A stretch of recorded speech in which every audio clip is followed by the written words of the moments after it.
ఎందుకంత శిక్షకి పంపిస్తాడు దేవుడు అంటే వినట్లేదన్నమాట దేవుని మాట.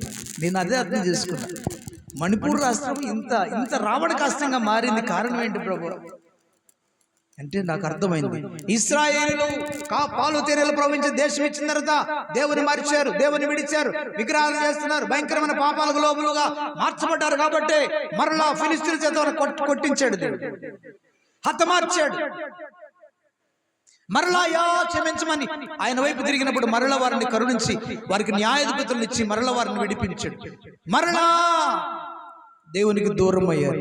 అలాగా ఎన్నిసార్లు వాళ్ళు దూరం అవుతున్నారో, ఎన్నిసార్లు పాపానికి హేతు అవుతున్నారో, కాబట్టి వాళ్ళని ఏం చేశాడంటే ప్రియులరా, శత్రువుల చేతికి అప్పగించి వారిని చంపించాడు.